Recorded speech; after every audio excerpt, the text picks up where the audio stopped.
Welcome to English Radio Barranquilla, an English program on esta Radio. Lesson 19. The neighborhoods of Barranquilla are territorial divisions that make up the 5 locations into which the city is divided: Southeast, Southwest, North Central Historical, Metropolitan, and Rio Mar. Its neighborhoods and architecture are part of the cultural heritage. Listen to our special guest talking about urbanism in Barranquilla. Hello everyone. I'm really happy and honored to have the opportunity to talk to you a little bit about urbanism in Barranquilla. My name is Maria Amaya. I am an architect with a master in urban development and I work in urban design. Taking into account that this month's lesson is about lifestyle and culture, it is important to also talk about the place where all those things happen, and that is cities. And it is really important to talk about Barranquilla because of the huge change the city have experienced in that area in the last years. And how can we see it? With the restoration and construction of new parks, new schools, public health facilities, etc. But also there's something amazing with the urbanism in Barranquilla is that the city decided to restore the relationship with the river with a public space. That is something amazing because that means they are prioritizing in people. I don't know if everyone that is listening to this knows or have think that for so many years and mostly in the new generations, the river, the Magdalena River, was not in the people's imaginary. For so many years, the only way that people can see the river was passing through the Pumarejo Bridge. So, deciding to restore this relationship with the construction of a metropolitan park shows how that vision have changed. Because it's reminding us that the most important thing in a city is people. Everyone. It doesn't matter where you live, it doesn't matter where you are, there's a space for everyone to live and enjoy the river. But talking about urbanism is not only public space and park. Urbanism is also mobility. And right now we are also seeing how they are prioritizing in other means of transport, offering new public transport, new bicycle lanes, and this transformation we are experiencing in Barranquilla demonstrated. And there's like my favorite way of thinking about it or thinking about cities and urbanism is to think that the city is our home for all, is a place where we are all equal. So feel proud about the city we have right now because it has shown us that it is possible to make things better and different. So thank you very much for giving me this opportunity to share this with you. I invite you to use your city, enjoy it, take care of it, and don't let anyone destroy it because it is in our hands that we assure that these places and that this city maintain this beautiful through the next years. Because I assure you that what is happening in Barranquilla is going to be an example for the rest of the country. Thank you very much. Have an amazing day. El Prado neighborhood, known as Viejo Prado, is a historic area with a unique atmosphere in the city of Barranquilla. This neighborhood, to the northwest of the historic center, stands out for its houses, gardens, and mansions of different styles. Some of El Prado's large mansions have been restored. Let's listen about Barrio Abajo and other popular places in Barranquilla. Well, Barrio Abajo is one of my favorite places in Barranquilla. Actually, it is one of Barranquilla's founding neighborhoods, and there we can find an incredible mix of our culture. It has it all: architecture, traditional food, museums. You can breathe the spirit of the carnival at every corner. In fact, the Carnival Museum is nearby. Also, the houses are usually painted in bright colors, and when you walk by, you've got this feeling that the houses carry the story of our city in their walls. The García Building, la Intendencia Fluvial, Banco de la República, la Catedral, Iglesia San Nicolás, antiguo edificio de la aduana and El Edificio Miss Universo are one of the most representative buildings in Barranquilla. There are other iconic places. Let's listen to our correspondent reporting from a very special and popular place in the city. Hello listeners, my name is Dina Muñoz Llerena from Castillo Alvarez School and I'm reporting from the highest monument of Colombia. Can you guess where I am? I'll give you a hint. It symbolizes a window. Yes, I'm in la ventana del mundo. Did you know that it refers to La Puerta de Oro or the Golden Door?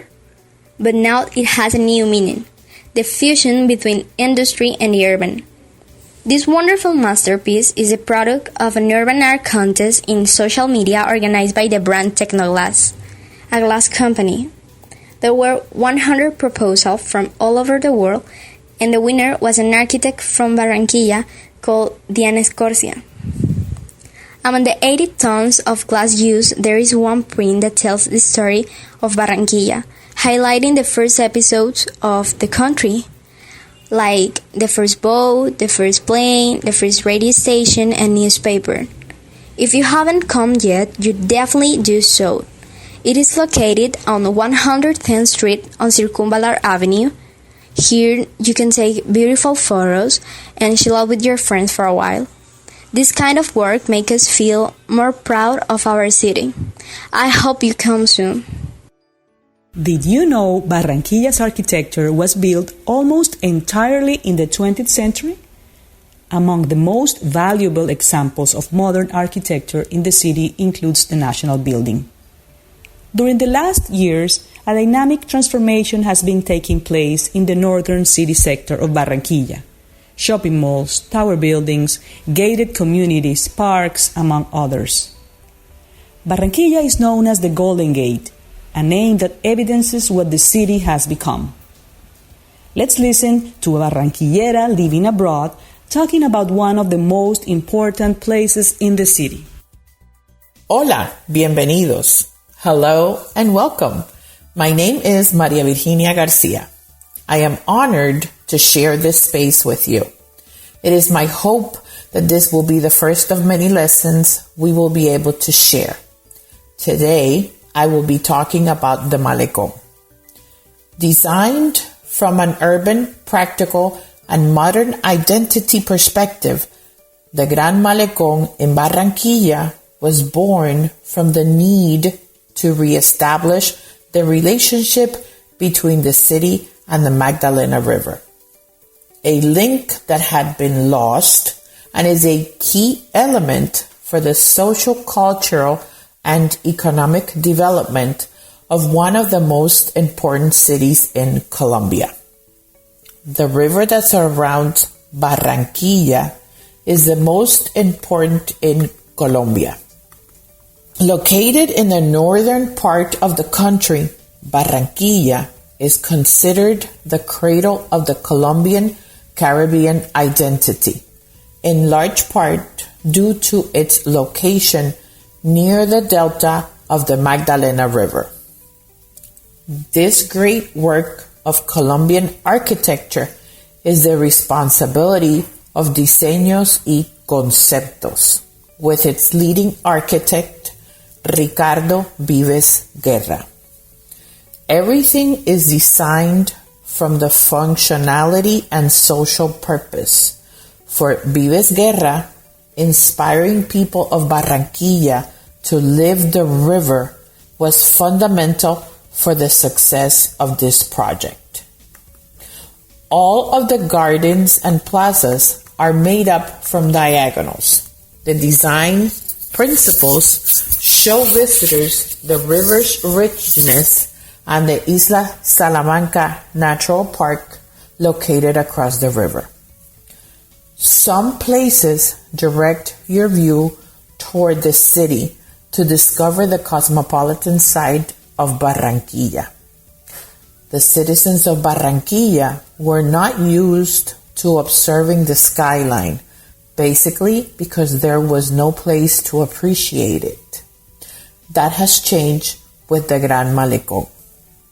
Since the opening of the first section of the project In July 2017, the Gran Malecón has welcomed millions of visitors.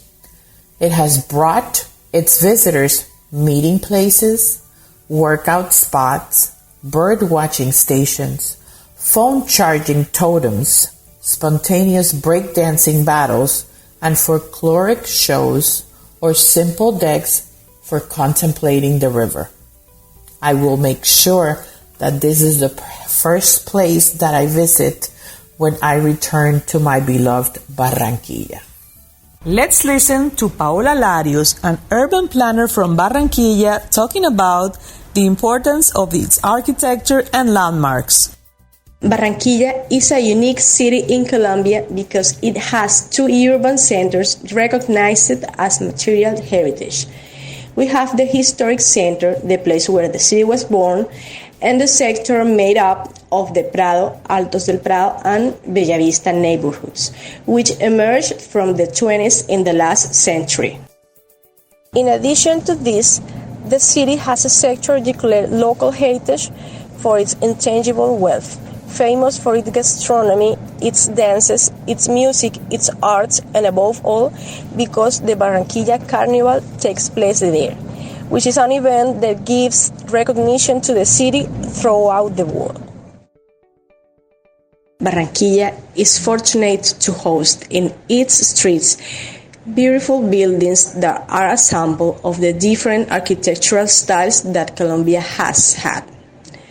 There are buildings since the end of the colonial era to valuable contemporary architecture buildings through Art Deco styles, the modern movement, and the elegant Republican buildings which have neoclassical, neo-Gothic, and Mozarabic influences. All this diversity is due to the fact that Barranquilla had a different way of growth than Cartagena and Santa Marta, our neighboring cities.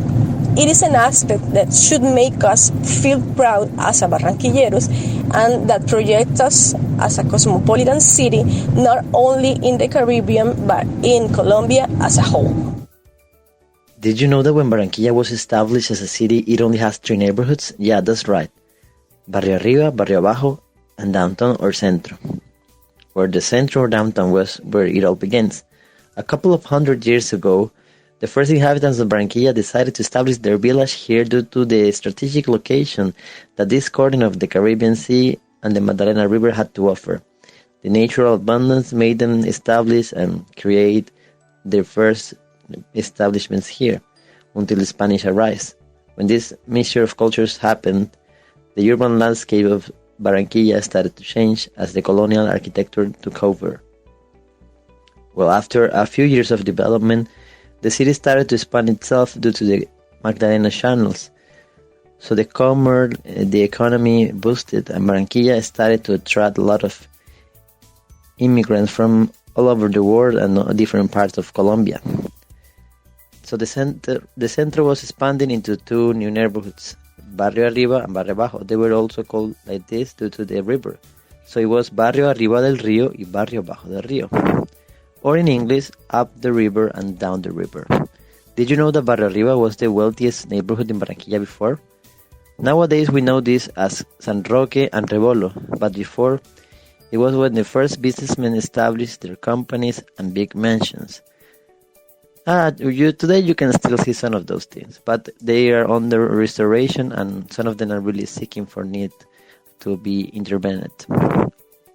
In the other hand, we have Barrio Bajo, that is really well known as being the cultural hub of the city, and we think that is due to the location because it was the first stop when the immigrants arrived to Barranquilla and decided to stay in this neighborhood. This was the first contact they had with the city on their way to the Estación Montoya and the aduana or the customs. So that's why we think that mixture of cultures produces this creative vibe that originated a lot of the carnival movement. That's why Barrio Bajo and Montecristo, they have the most representations of comparsas in the carnival. And also the carnival house is there too.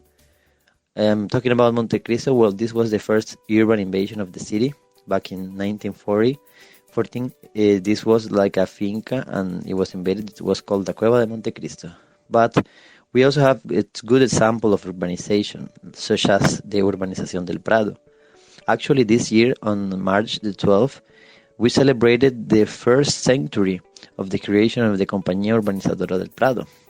Founded by Karl Parrish, it was in charge of building many neighborhoods of the city, such as Prado, Bellavista, Ciudad Jardín, among many others. Before, Barranquilla only was until the Calle 45 or Calle Murillo. It used to be called Divi, and after that it was like Barranquilla's outskirts. It's interesting because in Barranquilla you can find different architectural styles. From the neo-colonial, some of the houses in the downtown still have this, like the Casa La Coraza, when Barranquilla had the decree that established it as a village. Then we also have a neo-Gothical, such as the Iglesia San Roque or Iglesia San Nicolás. We have a lot of neoclassical. When Barranquilla was the epicenter of the República de Colombia, we have like Banco Dugando. We have a really nice buildings like the Banco de la República in the downtown, like the first place when it was. We also have the Art Deco with Manuel Carrera, an architect that was the first entitled architect working in Barranquilla. He graduated from the Columbia University. And yeah, we have also Art Nouveau, the Fayas building in the center. And we have a lot of heritage sites in Barrio Abajo and El Prado. So Barranquilla definitely have a lot to offer. You just have to go out and explore with a different perspective. And you might be surprised with the things that you can find. As far as neighborhoods go, I of course recognize Barrio Abajo. Everyone knows Barrio Abajo if you've been to Barranquilla. It's one of the most famous neighborhoods and there's lots of culture there. When I first arrived in Barranquilla, I lived in Villa Santos. Villa Santos is one of those neighborhoods that has a lot of residential complexes, or conjuntos residenciales. However, I wanted a more Barranquillero experience. I wanted to live with a family and also experience some of the holidays in a neighborhood with more of a family environment. So I moved to a neighborhood in La Playa called Adelita de Char. Another really cool neighborhood I remember is Las Flores. So Las Flores is up in the northern part of the city, next to the Magdalena River. Because of this, it has a lot of fish restaurants with beautiful views of the river. Over here in the United States, we've got some neighborhoods that I've actually never seen in Colombia. These are kinds of neighborhoods that are very popular in the United States. One example is trailer parks. Trailer parks, or sometimes we call them mobile home parks, are essentially places where everyone lives in a trailer. These are trailers that sometimes used to have wheels and be portable houses, but now no longer can move. Another really popular kind of neighborhood that we have in the United States is suburbs. Suburbs are these neighborhoods on the edge of the city where houses tend to look alike. The houses are usually new and they're very nice sometimes. These are very popular neighborhoods for families to live because they're newer houses and the neighborhoods are generally safe. Okay, let's see here. So we have some big cities in the United States that have very famous neighborhoods. For example, New York City has famous neighborhoods like Harlem, Manhattan, and the Bronx. In New York City, there are 5 major neighborhoods, and they're called boroughs. Another neighborhood that everyone in the United States knows about is Beverly Hills in Los Angeles. Beverly Hills is one of the wealthiest neighborhoods and is where a lot of famous singers and movie stars live. Walkable cities. We've got some walkable cities here in the United States, and they're interesting because of how they're walkable. For example, the capital of my state, Des Moines, has a system of sky bridges, kind of like the bridge that connects Buena Vista 2 and Buena Vista 3 in Barranquilla. These bridges connect all of the buildings in the downtown area, so you never have to leave the building if you want to walk from your office to go get some lunch. This system is really nice in the winter when it's super cold outside and no one wants to freeze. We prefer to use the sky bridges because they have heating. But on the other hand, when everyone wants to use the sky bridges, no one wants to walk outside. So in the downtown area of these cities, it's kind of quiet. There aren't many people on the streets, and you don't see many people selling things or even many restaurants. They're all hidden inside. Today's common mistake has to do with the verbs like, love, and enjoy. When you want to say you like something, we can say it in two ways. For example, I like to go to the park, or I like going to the park. The same thing with love. For example, I love seeing my sister, or I love to see my sister. Enjoy is different though. With enjoy, we can only use it with the gerund, or the ing form of the verb, as it's also known. For example, we should say, I enjoy eating sandwiches at the beach, but never, I enjoyed to eat sandwiches at the beach. Always make sure you use the ing form of the verb that follows enjoy. Thank you for being with us today on English Radio Barranquilla. Let's listen to the song and remember to practice English with your teacher and follow the guide. Have a great time and see you next time. We built this city. We built this city on rock and roll. Built this city. We built this city on rock and roll.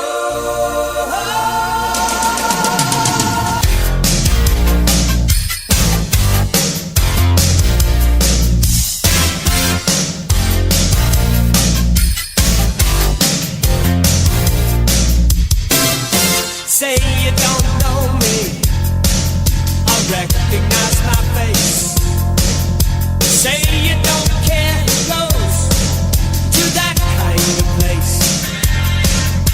Knee deep in the hoopla, sinking in your fight. Too many runaways, eating up the night. Marconi plays the mama. Listen to the radio. Don't you remember? We built this city. We built this city on rock and roll. We built this city. We built this city on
Edúcate en Casa, el espacio radial de la Secretaría de Educación de Barranquilla para llevar diversión, aprendizaje y nuevos contenidos a los estudiantes de la ciudad. Escúchanos todos los lunes y miércoles a las 9:30 de la mañana en Itza Radio 106.6 FM para que estemos conectados siempre.